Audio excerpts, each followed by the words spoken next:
Make-ahead dishes are not something to feed your husband. Poor Bob is still growing. This is why women raised in single-parent households are like this. While I was caring for my mother-in-law, who had somehow come up, said this sarcastically. My mother is right. You haven't even sent my shirt to the cleaners and you're neglecting your housework, my husband continued in a weary tone. I replied with a trembling voice. I can't just leave my mother alone when she needs care. There's no one else but me who can take care of her. Then my husband laughed and said, just leave the dying old woman alone. I was so angry that I snapped back. How could you say such a terrible thing? We're family, we need to help each other. And you should help with the housework too, then my mother-in-law said, looking down on me. Help each other? Even if we had something to help with, there's no way we'd ask a single mother like your mother for anything. I was filled with anger at her words. She had been making me do all sorts of things, treating my mother like a single mother and making fun of me, and now she was saying such terrible things. I'll never forgive my husband or my mother-in-law. I'll make sure they regret it. This is the story of my terrible husband and the fate of my mother-in-law. My name is Aria.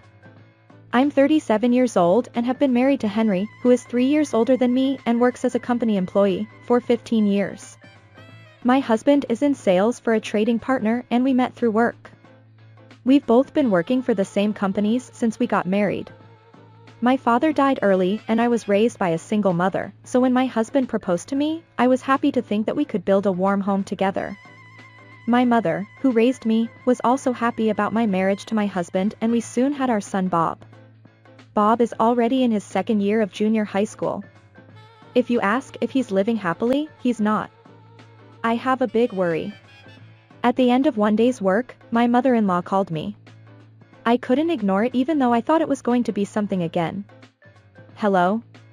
What's wrong with you? Oh, Aria. Can you go shopping for me right now? I just finished work now. And I have something to do after this, just do it. Go buy 5 sets of Godiva chocolates. Got it? Huh? Wait. Mother-in-law. The phone was already hung up and I sighed. Actually, this wasn't unusual. My mother-in-law always gave me errands to run and if I couldn't do them perfectly she would make sarcastic comments.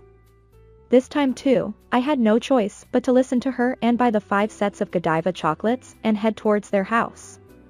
My unfriendly mother-in-law opened the door and rustled through the shopping bag. Oh, this isn't what I asked for. I wanted the seasonal set. Looking at what I had bought her, she exaggeratedly said. No, it's 5 sets of Godiva chocolates just like you asked, I said in confusion. What are you talking about? I clearly said seasonal set. You bought something different so I won't pay. That's troubling. You have to pay for it. It cost $30. Oh no. You're greedy for money too.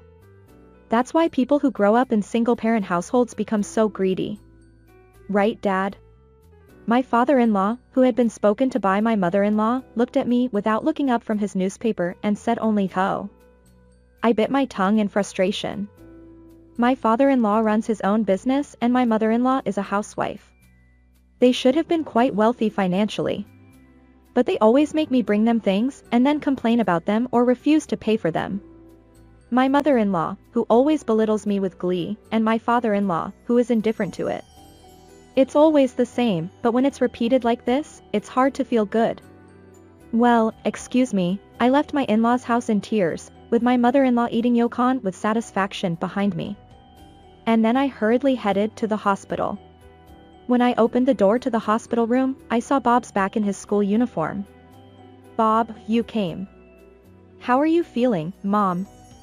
Bob and Mom greeted me with a smile. Good job, Mom. Aria, thank you for coming today. You worked hard. My mother had a mild stroke and was hospitalized.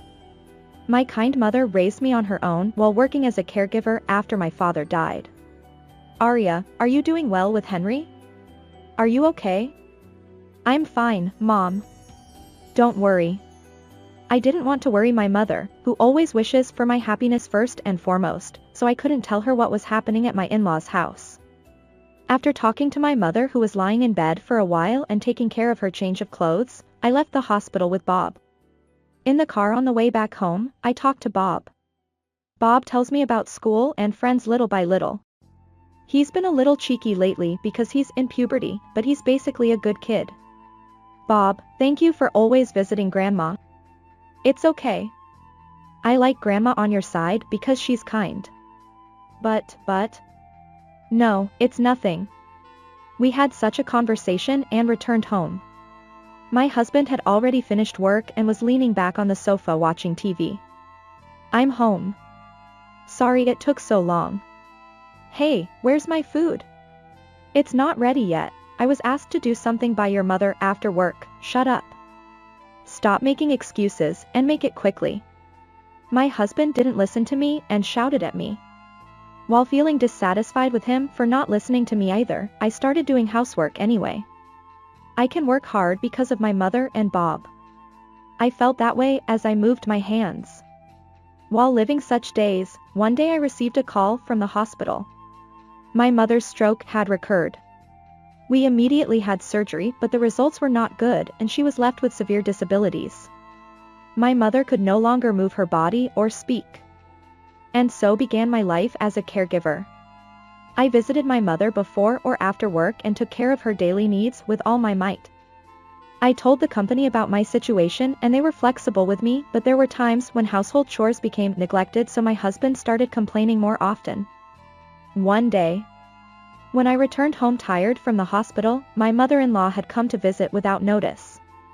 My husband was already home too. Oh, welcome back, Mrs., my mother-in-law said sarcastically. I'm sorry, I went to see my mother at the hospital. Mother-in-law, why did you come today? Another visit?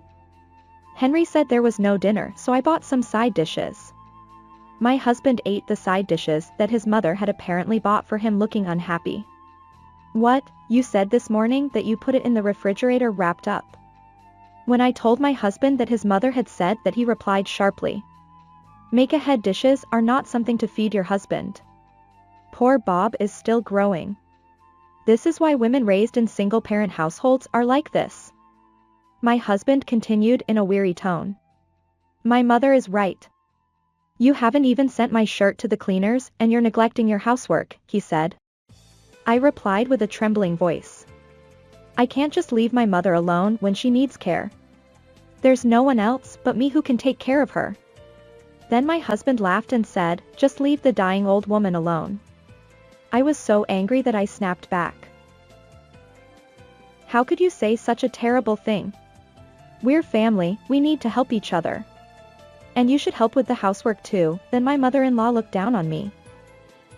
Help each other? Even if we had something to help with, there's no way we'd ask a single mother like your mother for anything. I was filled with anger at her words. Shut up and do the housework. If something like this happens again, I won't forgive you. Although I wanted to shout at my husband's words, I couldn't be assertive when I thought of my mother and Bob. I didn't want to worry my mother in her sickbed. And for Bob's sake, I couldn't easily get a divorce. In front of my grinning husband and mother-in-law, I had no choice but to swallow my anger. A week later, my mother's stroke recurred. We did everything we could, but it was not enough. My mother finally passed away. I clung to my mother and cried, and Bob also cried with me. My only mother. A mother who always thought of me and Bob until the end. Memories with my mother came back to me, and tears wouldn't stop. But still, there were things that had to be done. As the chief mourner, I held a funeral for my mother. It was a small ceremony, but people from my mother's work also came to pay their respects, and I think it was a warm funeral. However, towards the end of the funeral, I noticed something. I talked to my husband, who looked bored at the funeral hall. Hey, aren't your parents coming? Oh, I told them, but they said they wouldn't come. My husband said casually and surprised me. What do you mean? There's no need for Dad and Mom to come to a stranger's funeral. My husband laughed as he said that, making me feel uneasy. Then he opened his mouth again. By the way, is it true that you're inheriting $1.5 million? I heard from relatives. It was true. My mother inherited a lot of assets when my father died. She worked hard so that I wouldn't be in need, so almost all of my father's inheritance was left untouched for me. Even after taxes were deducted, it exceeded $1.5 million. I was angry at my husband who not only used me but also told me about inheritance right after the funeral of my mother whom he didn't even mourn for.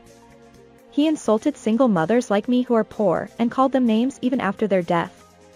I will definitely show him. As I tried to sort out my emotions that were mixed with sadness for losing my mother and anger towards my husband in the waiting room, someone put their hand on my shoulder. When I turned around in surprise, there was Bob with tears in his eyes. And Bob looked straight at me and said, "Mom, you don't have to work hard anymore. Let's run away together."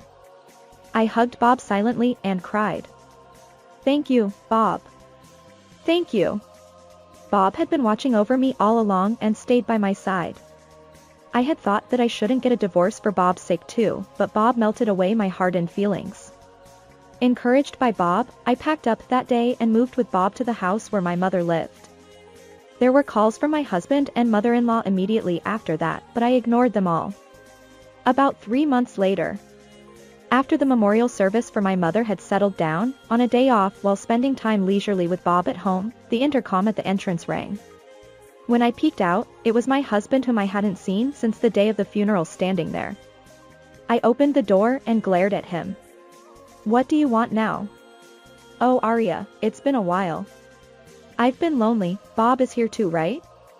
My husband spoke in a cajoling voice while grinning like a cat, so I asked again with goosebumps all over me. "What do you want? Tell me. I just wanted to see you guys. We're family, aren't we?" "Huh? What is that? What is your real purpose?" As I kept a straight face, my husband stopped laughing in a cajoling voice. "Arya, actually Mom has been diagnosed with cancer and is hospitalized now." "Oh really?" I answered him back like that, which made him flustered. "Medical insurance was not taken out, so there is not enough money for medical expenses." "You received an inheritance from your mother-in-law, right? $100,000. No, even $500,000 is fine. Please lend me the money," I said to my husband, who put his hands together in front of his face while looking up at me. "Why? Your family is wealthier than mine, so you don't need to borrow money." "That's because my father made a debt in his business. Now he's being chased by repayments and he can't do anything about it." "Hey, we're family, right? Help me out." As my husband answered while looking away awkwardly, I retorted. Why should I? The dying old hag can be left alone." My husband's expression changed for a moment, but then he became furious like a raging fire. "What the hell are you? How could you say something so heartless? You demon wife. I just said what was said to my mother. Do you have a problem with that?" As I answered calmly, my husband became even more angry and shouted. "To the family, no, to the husband. What kind of language is that? Remember that. Family to the husband? What are you talking about? We're not a family anymore." "What?" My husband looked confused and I handed him the divorce papers I had already filled out. "It saved me the trouble of having you come over. Sign this right away." What is this? Divorce? Are you serious?" My husband stared at the divorce papers with a face like a pigeon that had eaten a bean bullet. "Of course I'm serious. I'll claim not only Bob's child support but also compensation for years of mental anguish. The lawyer has already been decided." "A lawyer? Are you serious? Do you want to raise Bob as a single mother?" When my husband turned red in the face and shouted, Bob appeared from inside the house. When my husband saw Bob, he changed his tone of voice and spoke to him. "Oh, Bob. Your mother said she wants to divorce your father. You don't want to become a single-parent family, do you? You don't want to be separated from your father and grandmother?" Then Bob gave him a cold stare. Did Dad ever do anything like a father should do for me? Huh? To my stupid-sounding husband, Bob continued quietly. Even when Dad was at home, he made Mom work hard and insulted her. And Dad's grandmother only talked bad about Mom and her deceased grandmother to me. Bob. I can't think of those people as family. What does it matter if we're a single-parent family? As long as I have Mom. When Bob said that clearly, my husband's anger turned towards Bob. What did you say? Have you forgotten the favor I did for raising you? I don't feel any gratitude at all. Even if it goes to divorce mediation, I'll testify about what Dad and Grandma did to me. You. What a thing to his father. As my husband tried to approach Bob in anger, I protected him with my back and shouted at my husband.